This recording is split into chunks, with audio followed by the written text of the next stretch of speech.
अंतर्राष्ट्रीय बाजारों के जाने माने विशेषज्ञ अजय बग्गा साहब हमारे साथ कार्यक्रम में हो चुके हैं शामिल। उनसे मुलाकात करके फिर थोड़ी देर बाद हम बसिन साहब की बेहतरीन पिक्स भी आपके लिए लेकर आएंगे। पहले बग्गा साहब का स्वागत किया जाए। बग्गा साहब, बहुत बहुत स्वागत है सर आपका। अ, अच्छा सर, गुड मॉर्निंग बोलूं या ना बोलूं, क्योंकि ये जो मैं वो सारे, मैं तो रात भर आपकी तरह जागा नहीं। मैंने कहा सुबह बग्गा साहब सब बता ही देंगे, टेंशन क्यों लेना है। ठीक है। वो पावेल साहब ने मतलब जितना खराब बोल सकते थे सब बोला है, एक भी चीज अच्छी नहीं बोली। अगर पहले तो ये बताओ कोई अच्छा बोला है उन्होंने, एक भी बात कोई? एक एक अच्छी बात बोली बताइए। थी लगभग आधे टाइम पे उनके प्रेस कॉन्फ्रेंस में, अनिल जी, कि यहाँ से रेट के हाइक हम स्लो डाउन होते हुए देखते हैं। बढ़ाएंगे तो लेकिन ये, धीमे धीमे। हाँ, धीमे धीमे होगा। हाँ तो वो हाँ। स्लो डाउन स्टेप डाउन है। जैसे पिछली बारी स्टेप डाउन की बात की थी तो 75 से 50 आ गया, जो बहुत पॉजिटिव है मार्केट्स के लिए। अब 50 से 25 हो जाएगा। ये थी। बाकी सब तो उनकी कोशिश यही थी कि मार्केट आगे ना भाग जाए। हम सब काम कर रहे हैं, मार्केट आगे भाग गया तो लोग फिर से बेचैन हो जाएंगे, खर्चे करने लग जाएंगे। अभी हमें डिमांड कम करनी है, तो इसलिए बहुत हॉकिश रहे, अनिल जी। मतलब वो खाली एक इतने सारे के बीच में एक थोड़ी सी अच्छी बोली जो हमने सुनी नहीं। अच्छा सर, बाकी जो जो खराब बोला वो सब बता दो सर। तो अनिल जी, खराब यह है कि जो जो उनकी प्रोजेक्शंस आए हैं, अगले साल इन्फ्लेशन बढ़ती है 3.1 से 3.5 कोर, और जो हेडलाइन इन्फ्लेशन 3.6 दिखा रहे हैं। अनएम्प्लॉयमेंट बढ़ती है 4.6 पे। सो इन्फ्लेशन बढ़ाई, अनएम्प्लॉयमेंट बढ़ाई, जीडीपी ग्रोथ घटा दी 0.5% अगले साल के लिए अमेरिकन इकोनॉमी, जो ना के बराबर है। और फिर सबसे अहम बात जो थी, इंटरेस्ट रेट, जो टर्मिनल रेट आपने उस दिन भी समझाया था, जो आखिर का रेट इस रेट हाइक साइकिल का दिखता है, जहां वो एक पड़ाव लेंगे, एक ठहराव लेंगे, वो 4.6 से 5.1 पे ले आए। तो वो काफी बड़ा उछाल था जो मार्केट्स को नापसंद आया। तो ओवरऑल यही बोले कि देखिए, 2 बारी इन्फ्लेशन जरूर गिरी है, बट हम आगे और देखना चाहेंगे, और जब तक वो 2% की तरफ अग्रसर ना हो, हम नहीं रुकेंगे। ये भी पूछा गया, बहुत अच्छे सवाल थे कल। एक पूछा गया कि 2% ही क्यों, 2% से बढ़ा लीजिए अपना इन्फ्लेशन टारगेट। तो बोले नहीं, हम अडिग हैं, अभी 2% पर ही रहेंगे। फिर एक सवाल पूछा गया, अगर आप 0.5 अगले साल की ग्रोथ बता रहे हैं, तो ऐसा नहीं है कि एक सीधी लाइन में इकोनॉमी चलेगी। अभी अगर इस तिमाही में अनुमान है 3% से ज्यादा का, तो अगले तिमाही में भी 2% तक आएगा। तो मतलब वो पूरा करने के लिए हो सकता है फिर रिसेशन में भी इकोनॉमी आ जाए। तो ये भी बोला गया कि 0.5 क्या आप रिसेशन देख रहे हैं? तो उन्होंने कहा नहीं, मैं अभी रिसेशन नहीं देख रहा। तो बहुत ज्यादा बोले अनिल जी। और उसके कारण क्या होता है, फिर कुछ ना कुछ वो हो जाता है कि सेल्फ, क्या कहें उसको, जो अपने आप को ही वो विरोधाभास कर रहे थे। हाँ करेक्ट। मतलब वो खुद खुद के स्टेटमेंट ही कंफ्यूजिंग आ रहे हैं। कंफ्यूजिंग आ रहे हैं, क्योंकि हाँ आप रिसेशन ही लाएंगे अगर इतने तेज रेट आप बढ़ाते रहेंगे। जी। और मार्केट ने इसको नजरअंदाज किया। मार्केट अभी भी, अच्छा, एक और बात उन्होंने कहा, 2024 से पहले रेट कट नहीं दिख रहे, बट काफी शार्प रेट कट है। 5.1 से 4.1 आ जाता है 2024 में। मतलब इकोनॉमी लड़खड़ाएगी जो आप इतना तेज रेट कट करेंगे। तो ये अगर आप एक लेवल नीचे देखें, जो सारे वक्तव्य आए, वो मार्केट को हजम नहीं हुए। और बॉन्ड मार्केट अभी भी कह रहा है कि रिसेशन है। दूसरा, रेट कट अगले साल ही करने पड़ेंगे। तीसरा, इतना नहीं बढ़ाएंगे, 5.1 तक नहीं इनको जाने की जरूरत। 2 और रेट हाइक हो सकते हैं, 0.25 के, उसके बाद खत्म। तो और सबसे अहम हम जो देखते हैं, फेड का रेट कहाँ है, 2 साल का कहाँ है, और 10 साल का कहाँ है। गवर्नमेंट का पेपर, गवर्नमेंट का पेपर 10 साल का 3.5% पे है। फेड का रेट 4.25 से 4.5 आ गया, तो 4.3 आप ले लीजिए। और आपका 2 साल का 4.3 से नीचे है। तो मार्केट ये दर्शा रहा है कि ऑलरेडी आप ज्यादा रेट हाइक कर चुके हैं। दूसरा, इस रेट हाइक से देर के जो गवर्नमेंट बॉन्ड्स हैं, उनकी कीमत नीचे दिख रही है, उनकी यील्ड नीचे दिख रही है। उससे क्या प्रतीत हो रहा है, रिसेशन आएगी, इकोनॉमी में मंदी आएगी। तीसरा जो मार्केट ने कहा उनको कि आपने जो ये जीडीपी का आंकड़ा दिया है वो इतना कम है बट इन्फ्लेशन ज्यादा दिखा रहे हैं, तो क्या स्टैगफ्लेशन की तरफ बढ़ सकते हैं? ये सबसे और एक बड़ा खतरा आ सकता है। तो इसके सामने वो ज्यादा कुछ कन्विंसिंग रिप्लाई नहीं दे पाए अनिल जी।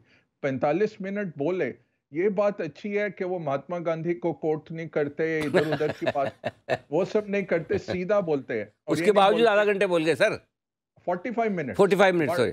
बड़ा हैरान कर दिया क्योंकि पौने उसका 2 बजे तक उसका बोले कारण अनिल। ये है सर, वो पिछली बार किसी रिपोर्टर ने उनको कुछ सवाल पूछे तो बड़ा गुस्से में आ गए थे, फिर बड़े वो गुस्से। अनाप शनाप बोले, बोले इस बार सवाल पूछने की गुंजाइश ही नहीं छोड़ू, सब बता दूं हाँ, पहले। लेकिन सर हमको आपसे एक शिकायत है सर। हाँ बोलिए। सर आपने अपना वादा ही पूरा नहीं किया सर। अरे कल आप सर अपनी साफ साफ बात हुई थी, डील हुई थी, आप फेड चेयरमैन को संभालेंगे, इधर हम फ्रांस को जिताएंगे। हमने अपना काम पूरा किया, न एक्स्ट्रा टाइम तक जाने दिया, न जी, पेनल्टी में जाने दिया, 2-0 से क्लियर कट क्लीन विक्ट्री करवाई है। बहुत अच्छी, हाँ, आपने बहुत क्या किया अच्छी। सर? हम ज्यादा नहीं कर पाए अनिल जी, बट इतना कहूंगा कि इसका इतना इम्पैक्ट नहीं है क्योंकि हमें इसको देखना है कि 4.25%, 4.25% रेट हाइक हो गया है। हम्म। इनके अपने मेजरमेंट से 5.1 खत्म है। तो और मार्केट कह रहा है 4.7 4.8 पे खत्म है रेट हाइक, इससे ज्यादा नहीं चाहिए होगा। तो ये हो चुका है ये साइकिल। अभी से अगर ये कहते कि देखिए अब ऑन बैलेंस हो रहे हैं, रिस्ट्रिक्टिव रखी हुई है पॉलिसी बहुत, और ये रिस्ट्रिक्टिव पॉलिसी में अब डर क्या है?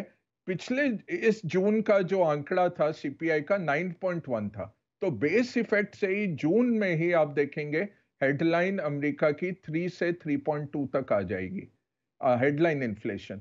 तो इन्फ्लेशन तो काबू में आने वाला है, बट तब तक ज्यादा डैमेज ना हो गया हो इकोनॉमी को, क्योंकि 9 से 15 महीने लगते हैं रेट पूरी तरह ट्रांसमिट होने में। इसलिए बॉन्ड मार्केट कही जा रहा है कि ये रेट नहीं बढ़ा पाएंगे और कटौती करनी पड़ेगी, क्योंकि इकोनॉमी इतनी स्ट्रांग नहीं है जितने ये बैकवर्ड लुकिंग इंडिकेटर से प्रतीत हो रहा है। तो मेरे ख्याल से मार्केट बचा लेगा अनिल जी, और कल भी हुआ।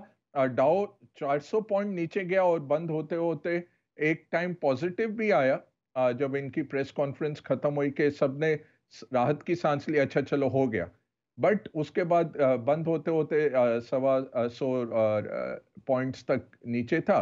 तो मार्केट थोड़ा वहां से उछला भी, तो इसमें कुछ ज्यादा खराब नहीं था। हॉकिश उनको रहना ही पड़ा क्योंकि 2 साल से गलत थे, और काफी उनको मार्केट से मार पड़ी है कि आपने अगर यही पिछले जून में शुरू कर देते जब 4% इन्फ्लेशन शुरू हो रही थी, तो बहुत कम रेट हाइक से निकल जाते। ये सबसे बड़ा रेट हाइक हुआ है 1980 के बाद का, 4.25% इतनी कम अवधि में। ये शॉक लग रहा है इकोनॉमी को, और इसके फिर आसार अच्छे इसके जो रिजल्ट्स आते हैं वो इतने अच्छे नहीं रहते इकोनॉमी के लिए। यही मार्केट इनको बताई जा रहा है, बहुत तेजी से आपने कर दिया है, अब थोड़ा ठहराव लीजिए। बग्गा साहब, जैसा आपने बताया पूरा विश्लेषण करके कि फेड चेयरमैन ने क्या क्या खराब बोला, उसके बाद भी बाजार उतने खराब हुए नहीं जितने हो सकते थे। तो क्या आउटलुक बाजार का बन रहा है? क्या ये समझा जाए कि जनरली आमतौर पर होता है कि दिसंबर का सेकंड हाफ, 15 तारीख के बाद वो एनएवी बढ़ाने के लिहाज से भी थोड़ी खरीदारी होने लगती है। भले ही फंड मैनेजर छुट्टी पर जाए, लेकिन ये इंश्योर करके जाते हैं भाई नीचे आए तो ले लेना। तो क्या बाजार ज़्यादा खराब नहीं होंगे, ये मानकर चलें? क्या व्यू है सर? अनिल जी, जैसे मंडे को भी मैंने कहा था कि व्यू तो सेंटा क्लॉज रैली का है। ये जी। सीजनैलिटी बहुत स्ट्रांग रहती है। 15 अक्टूबर से जनवरी 15 तक मार्केट्स का बेस्ट टाइम पीरियड रहता है सीजनली। तो और विंडो ड्रेसिंग भी रहती है। 31 दिसंबर बहुत अहम एक तारीख रहती है एनएवी रिपोर्टिंग के लिए, अगले साल के लिए पैसा उठाने के लिए भी बहुत अहम रहेगा। तो पूरी उम्मीद है सेंटा क्लॉज रैली अगले हफ्ते के लिए।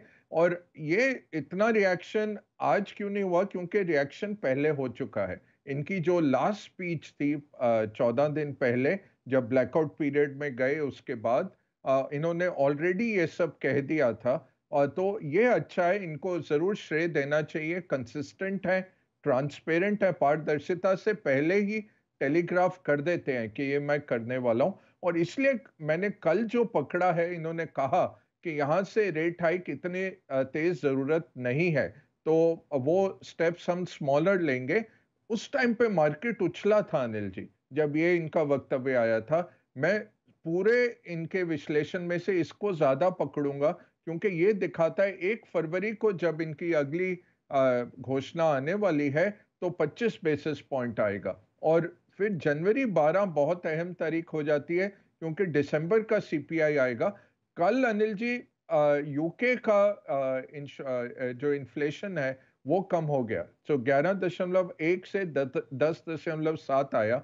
ये जरूर है कि फिर भी हाई है, बट ट्रेजेक्ट्री लोअर आ रही है। ईसीबी का इन्फ्लेशन, पूरे यूरोपियन यूनियन का इन्फ्लेशन ऑलरेडी कम होते हुए दिख रहा था। तो प्रतीत ये हो रहा है चाइना स्लो डाउन है, ऊपर से कमोडिटीज में कीमतें गिरी हैं। डॉलर अगर नरम होता है, उसका बेनिफिट इमर्जिंग मार्केट्स को आता है, चाहे कमोडिटीज थोड़ी बढ़ती हैं डॉलर गिरता है तो, बट इतना इम्पैक्ट हमें नहीं दिखता है। जैसे कल हमने देखा सोना चांदी तेजी से गिरे, चाहे डॉलर इतना नहीं नीचे आया, और उसके बाद डॉलर थोड़ा बढ़ा, बट सोना चांदी ज्यादा गिर गए। तो ये आप देखते हैं कि इतना स्ट्रॉन्ग कोरिलेशन नहीं है। बड़ी चीज क्या देखनी है, ज्यादातर पचा लिया गया है। अब अगले साल, इस ये साल था फेड के हाइक का, 275 बारी सेंट्रल बैंक्स ने इस साल में हाइक्स किए हैं, इस हफ्ते को छोड़ के।